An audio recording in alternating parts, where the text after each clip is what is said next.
Shabbat Shalom. Welcome to Beginning Hebrew. We are on week number 7. And as usual, you can find the notes for this class and all past classes at theregathering.com/page/PFT Hebrew 1. You do have to have an account on The Regathering to access those, but the account is free, and there's lots of other great things on The Regathering too. And if you want to see recordings of past classes, they are on YouTube at the Passion for Truth video channel. Just look for Hebrew class on there, and you'll be able to find these. There's also lots of other great stuff on that channel, so I encourage you to check that out as well. All right, well, we are on our last 2 letters today. So I'll just go through them real quick, what we've covered to this point. We've gone through 20 so far. Aleph, Beit, Gimel, Dalet, Hey, Vav, Zayin, Chet, Tet, Yod, Kaf, Lamed, Mem, Nun, Samech, Ayin, Pei, Tzadi, Kuf, and Resh. So we are on to our last 2.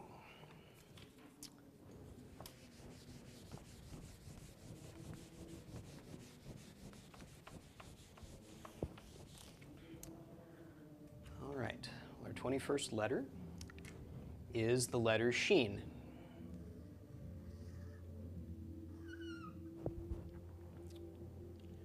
And Shin is actually 2 different letters combined into one.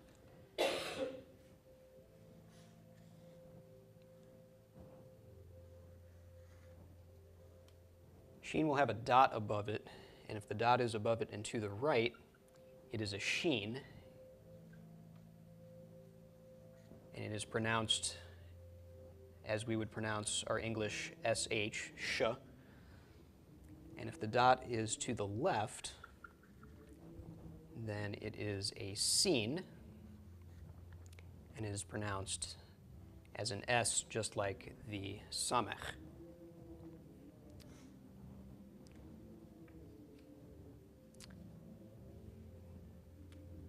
And sometimes you'll hear the Hebrew alphabet recited, and at the end they won't just say Shin Tav, they'll say Shin and Sin and Tav. They'll separate the 2 of them. They're really, it's like 2 letters combined into one. So the dot on the right pronounced as SH, the dot on the left pronounced as an S. Numerical value of Shin is 300.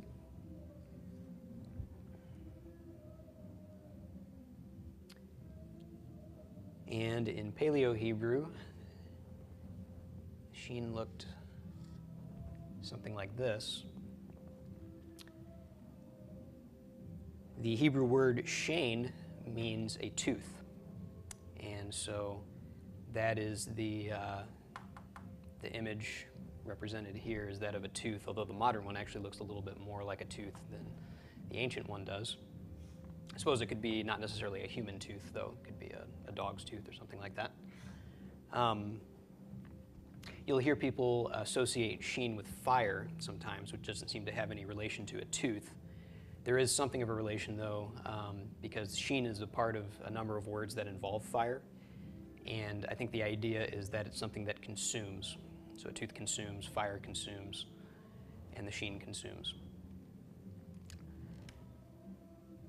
If you turn the Shin on its side, you wind up with a Greek sigma. And in the lowercase, the sigma actually has 2 forms, in the middle of a word and at the end of a word. Sigma became the Latin S.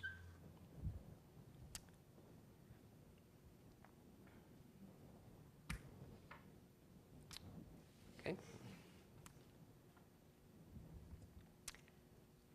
And one thing to watch out for with the Shin, not so much to watch out for, just to be aware of, is this dot can be confused with a cholam vowel, because the cholam vowel is simply a dot above and to the left of a letter. So there will be situations where you'll find a word with a Shin in it, and then the vowel immediately following the Shin is a cholam. And so that can be a little perplexing at first.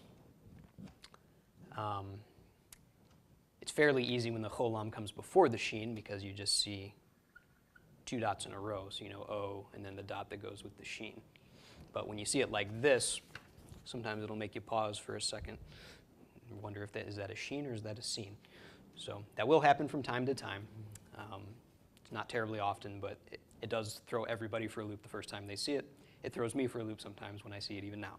So, but yes, this dot is not a vowel. It's just indicating sheen or seen, and so sometimes you have to differentiate it from the cholam in the same word.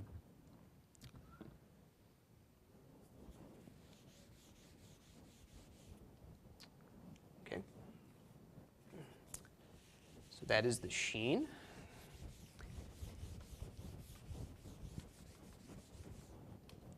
And our final letter is the tav.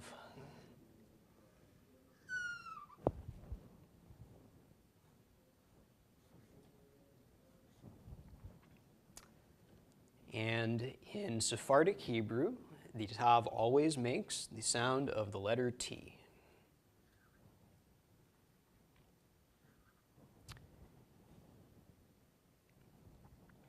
Numerical value is 400.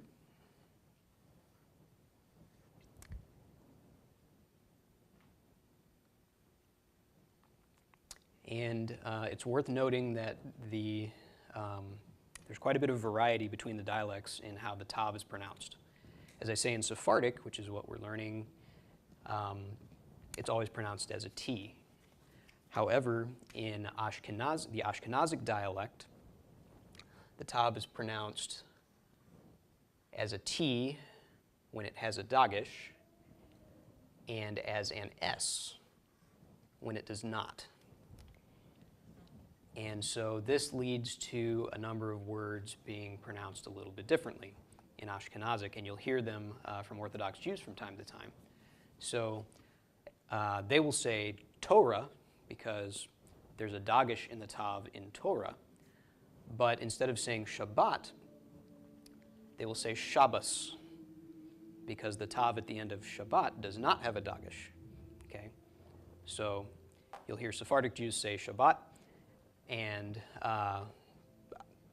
Jews speaking the Ashkenazic dialect say Shabbos. Okay. And a lot of Orthodox you'll hear say Shabbos. All right, so that's Ashkenazic, and the Yemenite have another way. The Yemenite dialect, again, pronounces it as a T with the dagesh, and without a dagesh, the Yemenite dialect pronounces the tav as we would pronounce th, as th. And this is why the English transliteration of Shabbat is Sabbath and not Sabbat. Okay? Because a lot of scholars believe the Yemenite dialect to be closer to the more ancient pronunciations, and so that th kind of follows through with the transliteration. But yes, so the way we're learning, it's a T regardless. You don't have to worry about dagesh or no dagesh with the tav. But in the other two major, or the other two dialects that I'm pointing out, you'll find an S sound and a TH sound also associated with the tav. Okay? So they know what they're doing, and we know what we're doing, and everyone knows what we're doing. We just don't speak the same dialects. Okay? And who's to say which one is original or which one is right? But regardless, this is how it is now. So, okay.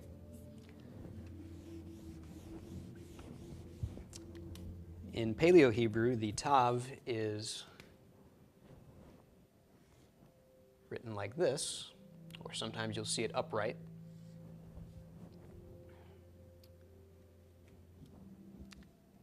So it makes a cross or a mark, a sign perhaps with a post and the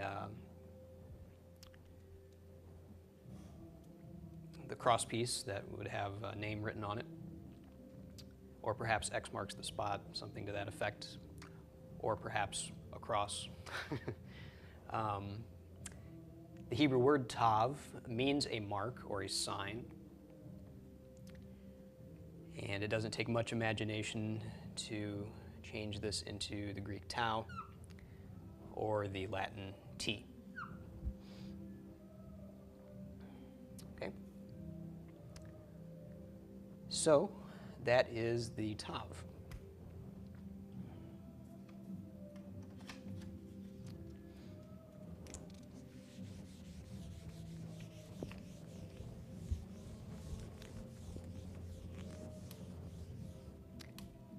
And the thing about learning the alphabet in order is that you miss a lot of the fun words until the very end.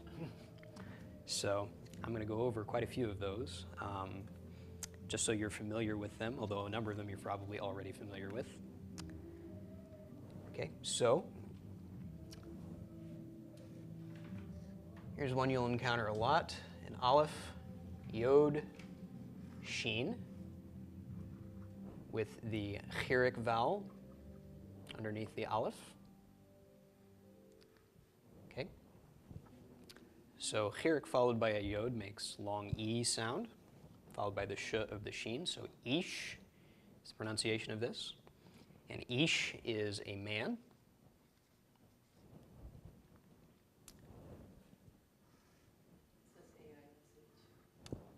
Ish would be, if you transliterated it, I would put ISH. ISH. No, A. No, it's ish.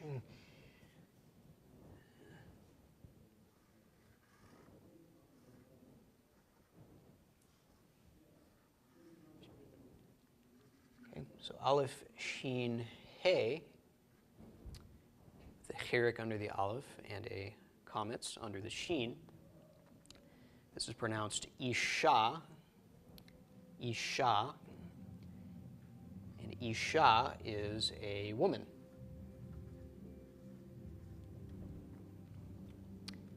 And as the verse in Genesis 2 says, she was called Isha because she was taken from Ish. And we have the similar wordplay with man and woman in English, one of those neat things that kind of carried through to our language. But there's a wordplay in the original as well. And a very similar sounding word to both of those is just aleph sheen with a tsera under the aleph. So this is pronounced aish. Okay, so ish is man, isha is woman, and aish is fire.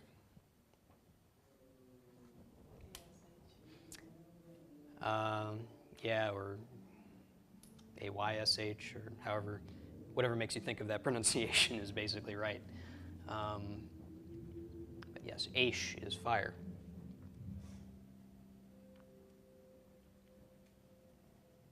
Okay. All right, some other sheen words.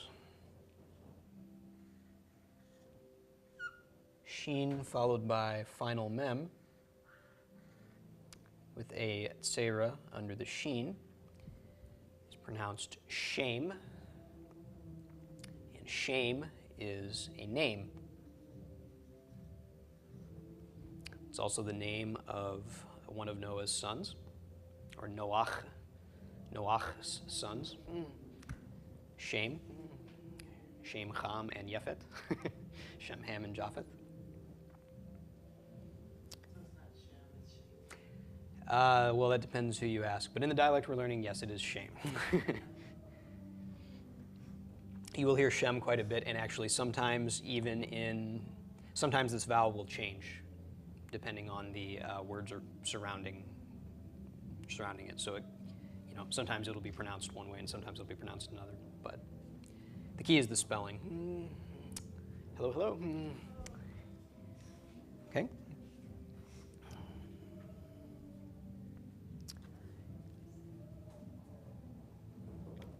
Another highly significant word, sheen, bait, tav, with a patach under the sheen, and a comets under the bait, and this bait does have a dagish. So this is pronounced Shabbat, and is, of course, the Sabbath, day of rest.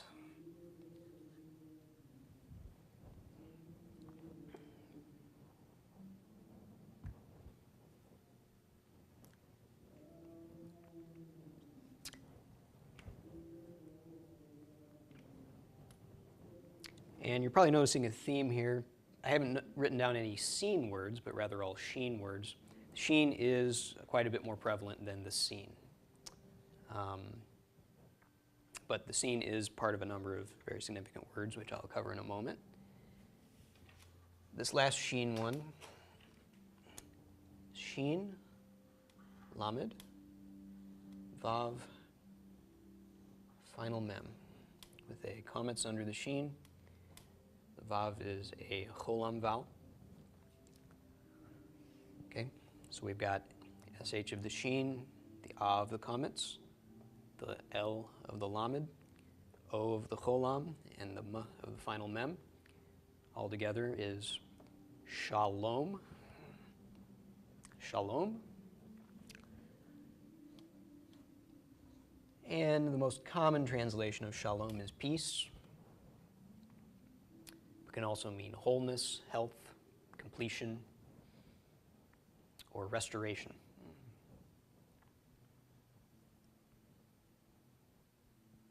Shalom is a state where everything is right. It's the best way I can describe it. Yes, we're all looking forward to a long, long period of shalom. Yeah, 1,000 years and more. 1,000 years and beyond. So, okay, so I do want to cover a few seen words, just so you don't think it doesn't exist.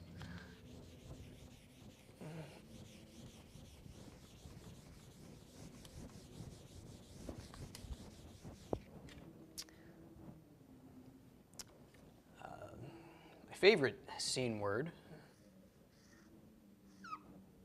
is seen, mem, chet,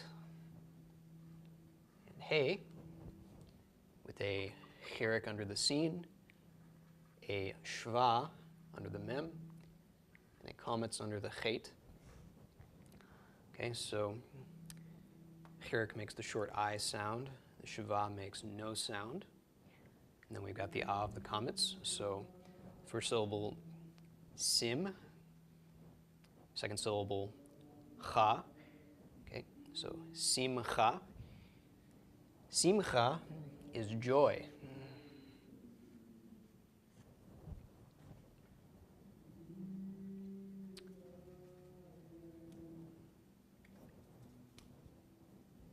So a variant of simcha, sameach, you'll find in the phrase Chag Sameach, which means happy festival. You'll hear this a lot around Sukkot or Pesach. Okay, Chag Sameach, or even Chanukah.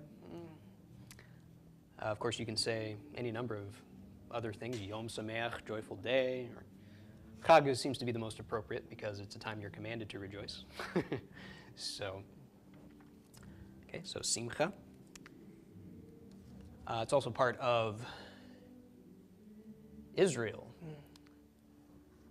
which is spelled Yod with a chirik, sin, the shva. So here's our Yis,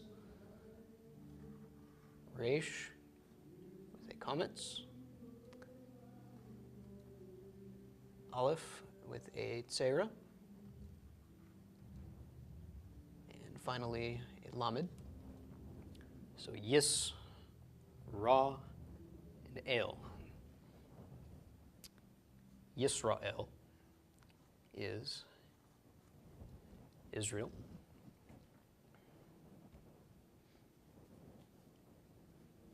Okay. And then finally with the seen,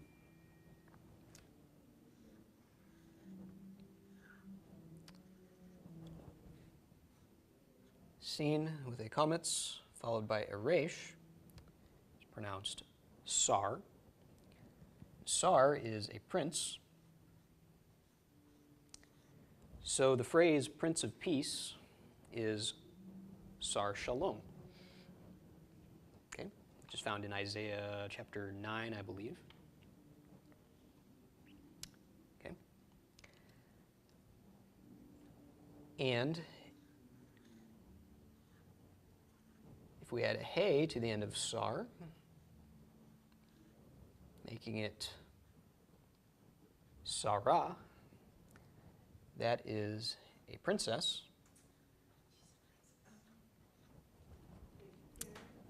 Okay, which is the name of Abraham's wife, Sarah. Originally, it was Sarai.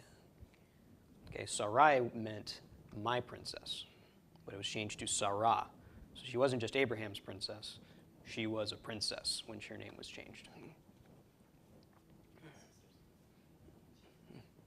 Okay, so yes, Sar is prince, and Sarah is princess. Okay. So, quite a few sheen and seen words. I don't want to overload you, but I do want you to be familiar with all of those because you'll encounter them again and again and again. So,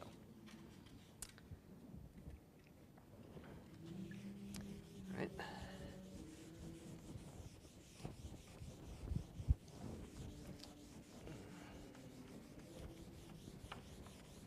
And Shabbat had a tav. I'll give you a few more tav words. Okay, this is a tav with a dagish, so it's pronounced the same regardless of which dialect. Followed by a vav with a cholam, a resh, and a hey.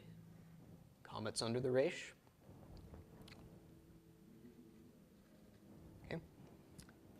So, Torah is how this is pronounced. And Torah is law, or more accurately,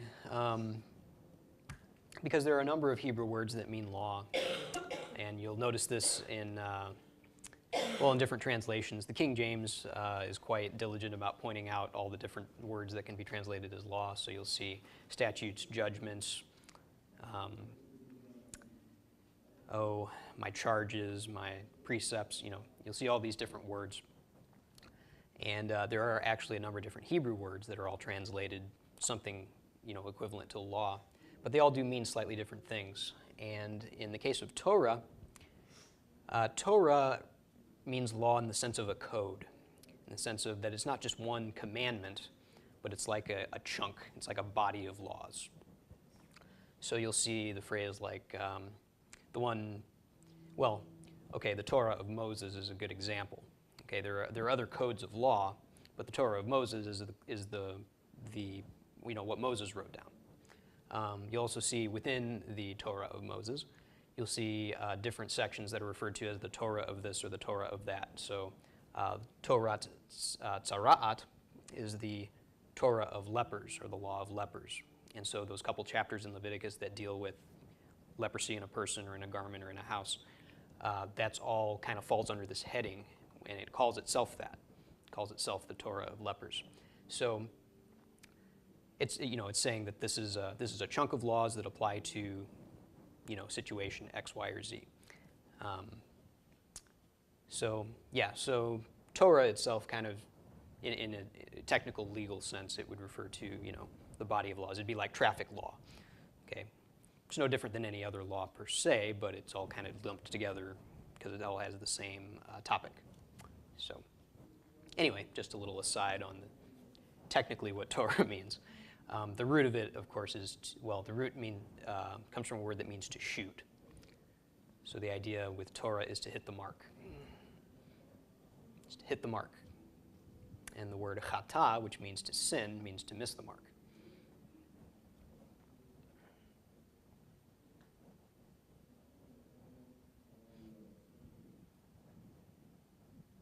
So there's a lot of visual imagery attached to these concepts. And I wanted to mention this one too. Ach is a brother, which I mentioned all the way back at Chet. Okay, but ach is brother. And I never mentioned the word for sister, but that's because it has a tav in it. Sister is aleph chet, vav with a cholam, and tav. Pronounced achot. Okay, so ach, brother, achot is sister.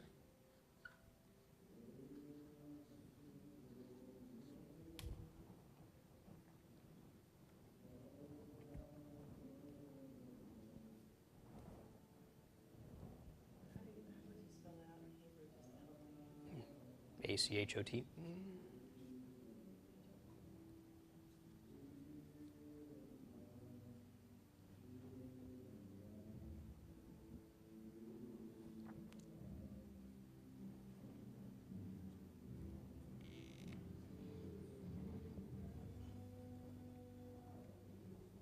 Okay, and final tav word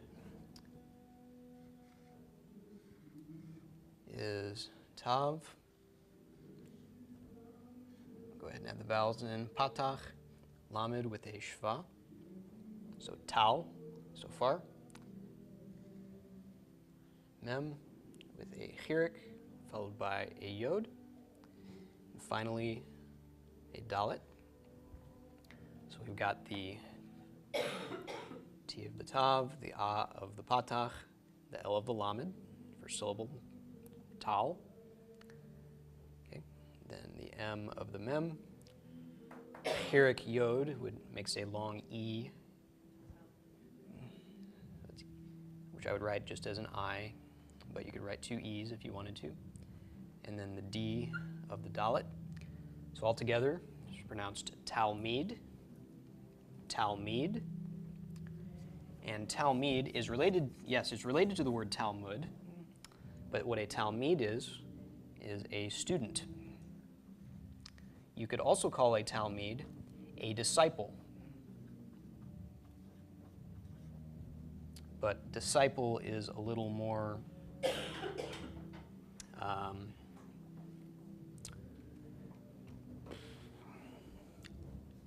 a more serious concept than a student, to be sure. Okay. Literally, it means a learner, someone who learns. So the Talmud, or the Talmud, it's the extensive body of Jewish oral law. And so literally what it is the learnings, the studies of the rabbis. Okay, so yes, Talmud is related to Talmud. Okay, so if you were a Talmud of Judaism, you would learn the Talmud.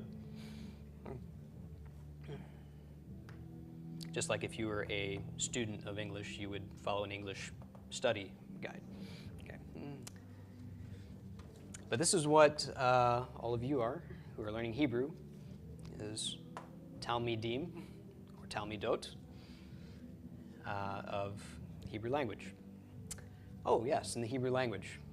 That's a good word to know. And that involves a tav, which is why I haven't gone over it just yet. So that will actually be my final tav word.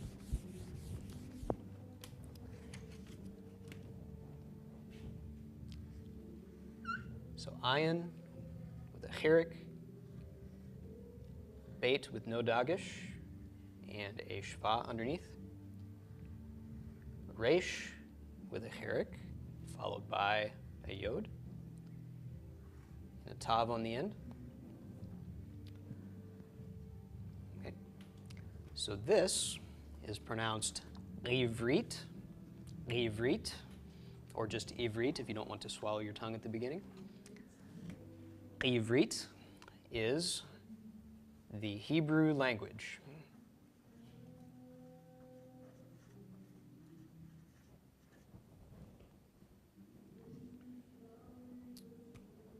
So if you are learning the Hebrew language, you are a Talmid Ivrit, a student of Hebrew.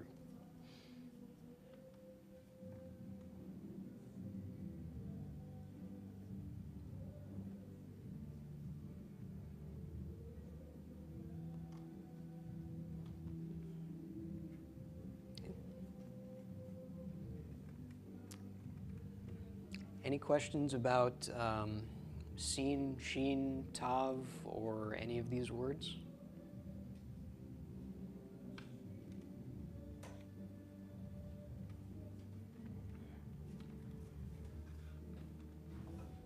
Okay.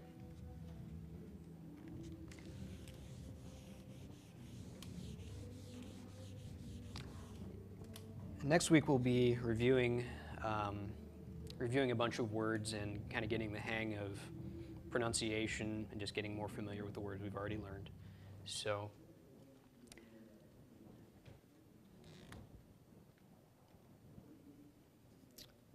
okay, and there are a couple of vowels, or actually just one vowel that I haven't covered so far. I do have in your notes the shva vowel, which I neglected to cover before, the chataf vowels. I went over that last week, but the shva, I'll just mention it again. One dot on top of the other, placed beneath the letter. Okay. For our purposes right now, it makes no sound. It's just a placeholder indicating that there's no other vowel right there. Okay, so that's the shva.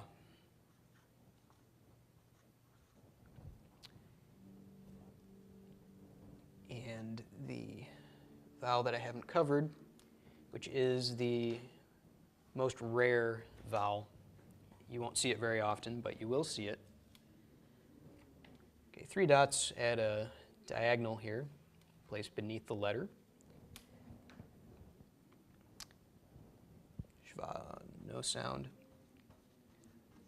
Okay, this is called a kibbutz.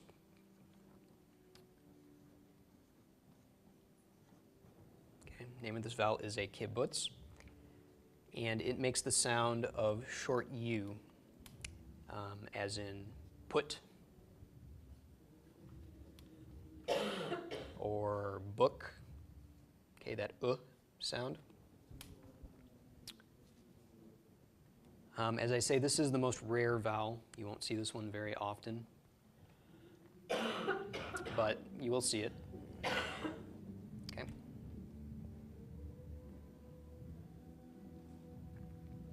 You'll see its name spelled with a K sometimes too. But regardless, it makes this short U sound. Okay? And the other thing I want to talk about is a special case of the vowel patach.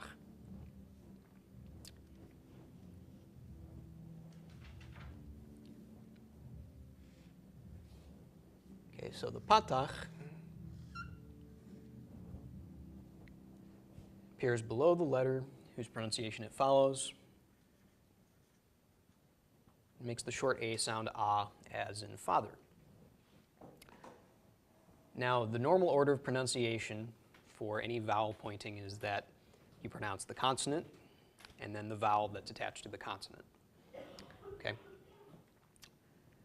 There is a special case with the patach, where you'll actually pronounce it before the consonant that it is attached to. Okay, but it only occurs in a very specific situation. Okay, so there's 2 parts to that situation. Number 1, if a patach is found below a chet or an ayin. Okay, so these are the only 2 letters that this can happen with, is a chet or an ayin. And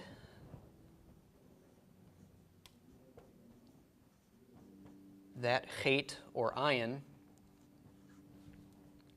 is the last letter in a word, then the patach will be pronounced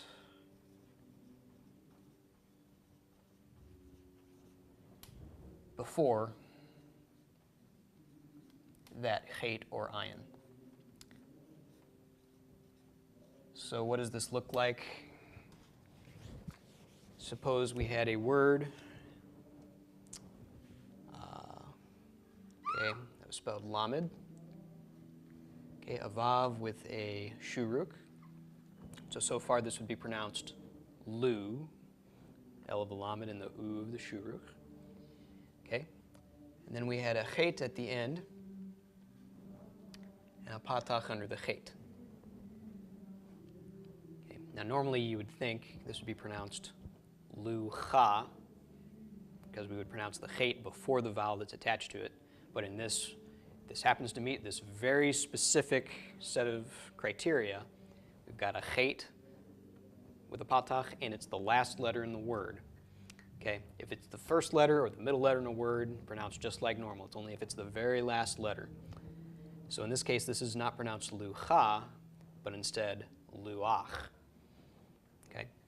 Luach just so happens to be a word that means a tablet or a table.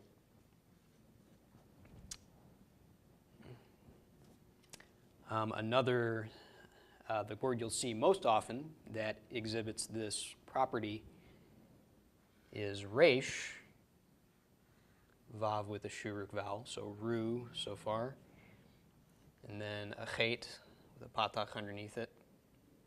So this is not pronounced rucha, but instead pronounced ruach. Okay, and ruach is spirit or wind.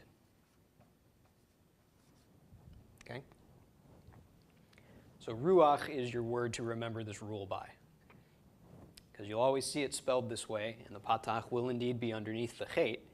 So before you think everybody's pronouncing it wrong and they should be calling it, the Rucha HaKodesh, it is in fact the Ruach because of this particular rule. And it applies to more words than Ruach, but that's your best bet for remembering it. Okay? Not as significant when it's involving an ayin, because the ayin is barely pronounced as it is, but technically that is the case. So if this were an ayin, it would not be pronounced, ru'ga, but ruang. Okay, would be pronounced before whatever sound you attribute to the ayin. Okay, so that is the special case where a vowel is pronounced before the consonant it's attached to. It only happens with a patach attached to either a chet or an ayin, and only when they're at the very end of a word. Doesn't happen much, but it does happen. And again, ruach, the most common word you're going to find that exhibits this.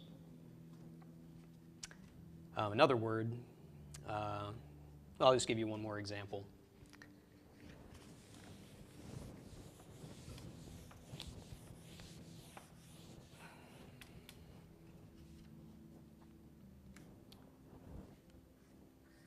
This is a mem, shin, yod, chet, okay, with a patach under the mem, a chirik under the shin, and then a patach under the chet. So we've got ma, shi, instead of ma, shi, cha, this is ma, shiach, which is the anointed one, or an anointed one.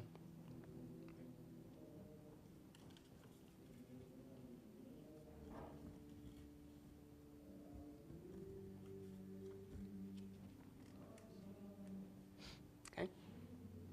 So that is the special case of the patach.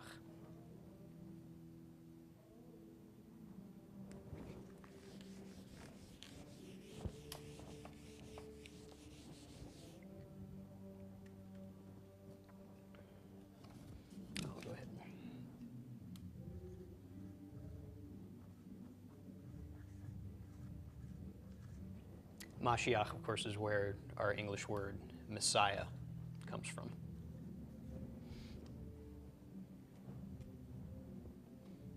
That is what it means, is the anointed one.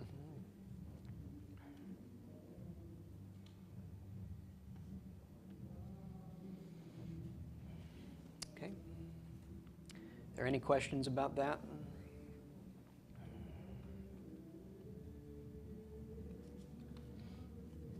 It's one of those weird little exceptions, but it is at least consistent.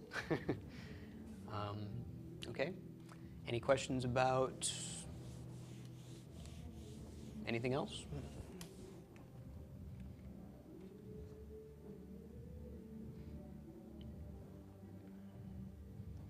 Okay.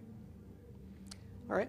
Well, to give an idea of what's coming in the future then, next week we'll be covering a lot of pronunciation, so get you acquainted with, just get you used to pronouncing a Hebrew word. You know, if you've got the letters and you've got the vowels, you know, what order, how are things pronounced, get into a few more multi-syllable words so they don't trip you up so bad. So far I've introduced a lot of one-syllable words because they're very easy to see and to remember. But anyway, I want to get you more acquainted with that so you're not tripping over it once we get into the intermediate stuff. We have covered the entire alphabet and all the vowel sounds, so congratulations. So next step is to start building vocabulary and start applying it, you know, in phrases and eventually sentences. So next week we'll get more acquainted with the, you know, just remembering our vocabulary, pronouncing things, and after that, my idea is that we'll just jump into intermediate at this time slot at 2 o'clock, and then the 3 o'clock class will jump into the next level, which I'll just call level 3 because there's going to be a level beyond that too. So, and I can't think of anything beyond advanced except for super advanced, and the name of the classes are going to start getting really ridiculous if I keep up at that pace. So, so that is my plan. And all right, well, that's it. Well, thank you for being here. We'll see you next week. Shalom.